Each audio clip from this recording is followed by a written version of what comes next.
Varicose veins కి సరైన చికిత్స కోసం సంప్రదించండి ఎవిస్ హాస్పిటల్.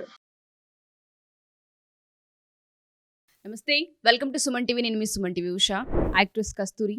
ఈవిడ పేరు వినగానే ప్రతి ఒక్కరికి తెలుసు. ఎప్పుడు ఏదో ఒక వివాదాస్పద వ్యాఖ్యలతో వార్తల్లో నిలుస్తూనే ఉంటారు ఈవిడ. మరి ఇవాళ గనక మనం చూసుకుంటే కొన్ని వ్యాఖ్యలు దుమారం రేపుతున్నాయని చెప్పొచ్చు. తమిళనాట ఆవిడ చేసిన తెలుగు చిత్రమ పరిశ్రమకి కావచ్చు, తెలుగు ప్రజలకి కావచ్చు, ఒక రకంగా ఇబ్బంది కలిగించేలా, అగౌరవపరిచేలా ఉన్నాయని చెప్పుకోవాల్సిన అవసరం ఉంది. దీనికి సంబంధించి ఆవిడ ఈ వ్యాఖ్యలు చేయడానికి గల కారణాలు ఏంటి, అండ్ దాంతోపాటు ఏ విధంగా తెలుగు ఇండస్ట్రీ ఆడియన్స్ అండ్ దాంతోపాటు తెలుగు చిత్ర పరిశ్రమ స్పందించింది, అండ్ దాంతోపాటు ఆవిడ మీద ఏమైనా లీగల్ యాక్షన్స్ తీసుకున్నారన్న విషయాలపై హైకోర్టు అడ్వకేట్ రవీంద్రనాథ్ గారు ఉన్నారు. ఆయన అడిగి తెలుసుకుందాం. నమస్తే రవీంద్రనాథ్ గారు. నమస్తే అండి ఉష గారు. యాక్ట్రెస్ కస్తూరి గారి గురించి మనకు తెలిసిందే. ఎప్పుడు ఏదో ఒక వివాదంతో ఆవిడ వార్తల్లో ఉంటుంటారు. ప్రత్యేకించి ఇవాళ కనుక మనం చూస్తే తెలుగు ప్రజలు అండ్ దాంతోపాటు తెలుగు చిత్ర పరిశ్రమ ఒకసారిగా మండిపడేలా ఆవిడ వ్యాఖ్యలు ఉన్నాయనే చెప్పొచ్చు. ఆవిడ ఆ విధంగా స్పందించడానికి గల కారణాలేంటి, వ్యతిరేకించడానికి గల కారణాలేంటి, అసలు ఏ సమయం సందర్భంలో ఆవిడ అలా స్పందించాల్సిన అవసరం వచ్చింది అంటారు? దీనికి సంబంధించిన పూర్తి సమాచారం ఏంటి సార్? సినీ నటి కస్తూరి అన్నమయ్య సినిమాలో అన్నమాచార్య యొక్క రెండవ భార్యగా రమ్యకృష్ణ గారితో సరిసమానుగా పాత్రను వేసి అనేక మంది వేల తెలుగు వాళ్ళ యొక్క హృదయాన్ని దోచుకున్నటువంటి ఒక నటిగా మనం చెప్పుకుంటాం కస్తూరి గారికి. ఆ సినిమాలో ఆవిడ పోషించిన పాత్ర ఎంతోమంది తెలుగు వారికి చాలా దగ్గర చేసింది. ఆ పాత్రలో పాటలు కావచ్చు, ఆ పాత్రలో సన్నివేశాలు కావచ్చు, ఎంతోమంది తెలుగు వాళ్ళ హృదయాల్లో ఆవిడ ఒక మంచి ప్రముఖ స్థానం సంపాదించుకున్నారు. ఆవిడ రీసెంట్గా చెన్నైలో ముఖ్యంగా బీజేపీ పార్టీగా ఆవిడ కొన్ని వ్యాఖ్యలు చేశాయి. ముఖ్యంగా తెలుగు వారిని ఉద్దేశించి ఆవిడ చేసిన వ్యాఖ్యలు ఏవైతే ఉన్నాయో చాలా పెద్ద దుమారాన్ని అయితే రేపుతున్నాయి. అయితే అసలు తెలుగు వారెవరు, తమిళం వారెవరు ఇది తెలియాలంటే కొద్దిగా మనం చరిత్ర లోతుల్లోకి వెళ్ళాలి. ఈ చెన్నై నగరం ఎవరిది? బందర్ అంటే ప్రజెంట్ ఉన్నటువంటి మచిలీపట్నం బందర్ మనం ఏది పిలుచుకుంటున్నామో బందర్ మచిలీపట్నాన్ని పరిపాలిస్తే పెద వెంకటాద్రి నాయుడు అన్నటువంటి వ్యక్తి యొక్క ఆధీనంలో ఉన్నటువంటిది ఇప్పుడు ప్రస్తుతం ఉన్న చెన్నై పట్టణం. అయితే ఈ పేరు కూడా ఎలా వచ్చిందో కూడా నేను మీకు చెప్పే ప్రయత్నం చేస్తాను. 1639 ఆగస్టు 22వ తారీఖు నాడు బ్రిటిష్ వాళ్ళు మేము ఇక్కడ ఒక కోటను కట్టుకుంటాం, మాకు ఇక్కడ ఇవ్వమని చెప్తే 1639లో బ్రిటిష్ వారికి ఒక అనుమతి ఇచ్చారు. అనుమతి ఇస్తే బ్రిటిష్ వారు 40లో దాన్ని మొదలుపెట్టారు, కానీ వాళ్ళ దగ్గర ఇన్కమ్ లేకపోవడం వల్ల ఆ కోట కంప్లీట్ కాకుండా ఉండిపోయింది. అటువంటి సమయంలో పెద వెంకటాద్రి నాయుడు గారి యొక్క అబ్బాయి దామర్ల వెంకటాద్రి నాయుడు, ఈ వెంకటాద్రి నాయుడు గారికి ఒక బ్రదర్ కూడా ఉన్నాడు, అతని పేరు అయ్యప్ప నాయుడు.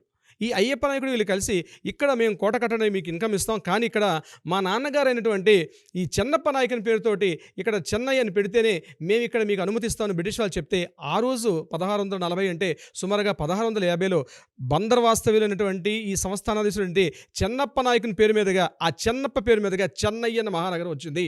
ఇది తెలుసుకోవాల్సింది ప్రతి ఒక్క తెలుగువాడు తెలుసుకోవాలి, ప్రతి ఒక్క తమిళవాడు కూడా తెలుసుకోవాలి. ఆ చెన్నై నగరం పూర్తిగా తెలుగువారిది. 400 ఏళ్ల క్రితం ఆ రోజు మన సంస్థ, అది కూడా ముఖ్యంగా చెప్పండి విజయనగరం యొక్క సంస్థానం యొక్క సామంత రాజులైనటువంటి ఈ బందర్ మచిలీపట్నం రాజులు వీళ్ళ ఆధీనం ఉండేది. వీళ్ళ పేరు మీద ఒక చెన్నప్ప నాయకి పేరు మీదుగా చెన్నై మహానగరం ఏర్పడింది. తర్వాత బ్రిటిష్ వాళ్ళు దాన్ని ఒక ఓడర్ కేంద్రంగా చేశారు. తర్వాత రకరకాల పేర్లతో దాన్ని మద్రాసును మరి పిలిచారు. ఆ మద్రాసును పిలడానికి కూడా అదొక కారణం ఉంది, అది నేను ఆ విషయంలోకి వెళ్ళదలుచుకోలేదు. ప్రజెంట్ చెన్నైని పిలుచుకున్న ఆ పేరు చెన్నప్ప నాయకన్. ఈ చెన్నప్ప నాయకన్ పూర్తిగా తెలుగువాడు. ఇది తెలుసుకోవాల్సిన విషయం కూడా కస్తూరి గారికి ఉంది. ఆవిడ చేసిన వ్యాఖ్యలో ప్రధానంగా ఏం చెప్పారంటే, ఇది కాదు ఎప్పుడో 300 ఏళ్ల క్రితం మా తమిళ రాజుల దగ్గరికి ఒక పరిచారికలుగా వచ్చినటువంటి ఈ తెలుగువారు ఈరోజు మా తమిళ జాతి అని చెప్పి మమ్మల్ని ఈక్వల్గా మాట్లాడడం కరెక్ట్ కాదన్నారు. కస్తూరి గారు ఈ వీడియో ద్వారా మీకు కూడా తెలియపరుస్తున్నాను. ఈ చెన్నై పట్టణం తీసుకున్న ముఖ్యంగా మీ తమిళ సంస్కృతిలో మాట్లాడుకుంటే 2 ప్రధాన రాజ్యాలు, ఒకటి చోళ రాజ్యం, మరొకటి పాండ్య రాజ్యం. చోళ రాజ్యం అంతా కూడా మీకు టాంజూర్లో ఉండేది, పాండ్య రాజ్యం అంతా కూడా మధురైలో ఉండేది. చోళ రాజులు అంటే కాంచీపురం కావచ్చు, ఈ యొక్క తంజావూరు, ఇక్కడ చోళ రాజులు పరిపాలించేవారు. పాండ్యరాజులు మధురై పాండ్యరాజులు అంటారు. వీళ్ళకి వాళ్ళకి మధ్య ఎప్పుడు కూడా యుద్ధాలు కంటిన్యూ అవుతుండేటి. అటువంటి సమయంలో ఒకసారి మధురై యొక్క పాండ్యరాజు ఎప్పుడైతే కొన్ని కారణాల వల్ల అయినప్పుడు సదాశివరాయలు, ఎవరైతే విజయనగర సామ్రాజ్యంలో సదాశివరాయలు యొక్క అక్కడ పనిచేసిన సైన్యాధిపతి నాగమనాయకుడిని పంపిస్తారు. నాగమనాయకుడు కూడా అక్కడికి వెళ్ళిన తర్వాత పాండ్యరాజులతో కలిసి ఆ ప్రాంతాన్ని కంట్రోల్ చేస్తున్న టైంలో మరలా సదాశివరాయలు ఏం చేస్తారంటే తన యొక్క నాగమనాయకుడి యొక్క కొడుకు, అతని పేరు విశ్వనాథ నాయకుడు, ఆ విశ్వనాథ నాయకుడిని పంపించి మధురైని పరిపాలించారు. మధురైని పరిపాలించిన నాయకరాజులు కూడా పూర్తిగా తెలుగువారు. నాయకరాజులు అంటారు, మధురై నాయకరాజులు అంటారు. ఈరోజు మధురై మీనాక్షి టెంపుల్ కూడా పూర్తిగా తెలుగు వాళ్ళది. ఇప్పుడు కాదు, కొన్ని వందల వేల సంవత్సరాల క్రితం కూడా తెలుగు రాజులు ఇక్కడి నుంచి పరిపాలించారు. మధురై నాయకన్ రాజులు అని చెప్పుకున్న వాళ్ళందరూ కూడా పూర్తిగా తెలుగువారు. ఇది నేను చెప్పట్లేదు, చరిత్ర యొక్క లోతుల్లోకి వెళ్తే, చరిత్ర పుటల్లోకి వెళ్తే పూర్తిగా తేడా వస్తుంది. తెలుగువారు తమిళం వారు వేరు కాదు. కొన్ని వేల సంవత్సరాల నుంచి వాళ్ళకి మధ్య సమైక్య భావన ఉంది. ఇంకొక విషయం మీకు చెప్పాలనుకుంటే, ముఖ్యంగా కరుణానిధి గారు, ఇప్పుడు ఎవరైతే స్టాలిన్ ఉన్నారో ఈ స్టాలిన్ పూర్తిగా వాళ్ళ పూర్వీకులు విజయనగరంలో ఉన్నటువంటి వీళ్ళు యాక్చువల్గా నాయి బ్రాహ్మణులు. నేను చెప్తున్నాను క్రిటికల్ వాళ్ళు నాయి బ్రాహ్మణులు. కరుణానిధి గారి యొక్క పూర్వీకులు విజయనగర సంస్థానం నుంచి ఇప్పుడు ప్రెసిడెంట్ ఒంగోలు.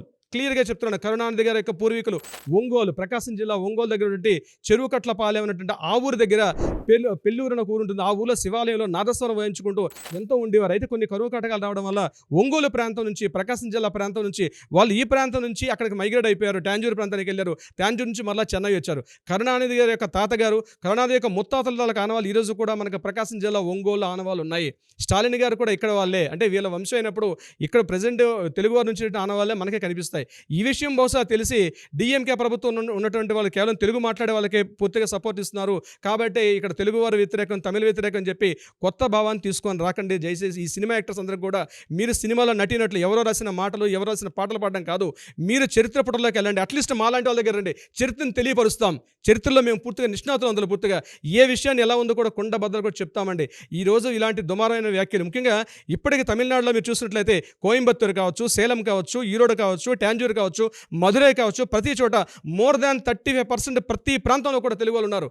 ప్రతి చోట 35% ఇట్స్ నాట్ స్మాల్. మీరు చెప్పేది మిడిల్ ఆఫ్ ద విరుద్ధనగర్ తీసుకోండి, లేకపోతే కుంభకోణం తీసుకోండి, పూతుకోట తీసుకోండి, ఊదుమల తీసుకోండి, ప్రతి చోట కూడా తెలుగు వారి యొక్క పర్సంటేజ్ మోర్ దాన్ 35% ఉంది. నాట్ ఓన్లీ ఇక్కడ ఉన్న వాళ్ళు తమిళ అప్పుడు ఉన్నటువంటి ఈ ట్యాంజూర్ రాజులు, మధుర నాయకన్ రాజుల దగ్గర వర్క్స్ చేయడానికి చాలామంది వెళ్ళారు. వాళ్ళ రకరకాల వ్యక్తులు, అంటే బంగారు ఉత్తలు చేతి పని వాళ్ళు వెళ్ళారు, బంగారు ఉత్తలు వాళ్ళు వెళ్ళారు, నాదస్వర బృందం వాళ్ళు వెళ్ళారు. ఇప్పుడు నేను చెప్పినట్టు కరుణానిధి గారు అక్కడ కూడా వీళ్ళందరూ కూడా వెళ్ళి అక్కడ తమిళం అన్నది ఈరోజు తమిళం వేరు, తెలుగు వేరని రెండింటిగా చూడలేము. మనిషి మీద వేసుకున్న డ్రెస్ ఎలా ఉంటుందో, డ్రెస్ వేరేగా, మనిషి వేరేగా మనం ఏ రకంగా అయితే చూడలేమో అదేవిధంగా తమిళ తెలుగుని రెండింటిని కూడా విడదీసి చూడడం అనేది కరెక్ట్ కాదు. ఇది ఒక రాజకీయ నేతగా మీరు మాట్లాడేటప్పుడు ప్రతి విషయాన్ని కూడా తెలుసుకొని మాట్లాడాల్సిన అవసరం అయితే ఉంది. ఇక్కడ బ్రాహ్మణికం గురించి మాట్లాడారు. ఎగ్జాక్ట్లీ బ్రాహ్మణికంగా మీరు చెప్పింది కరెక్టే.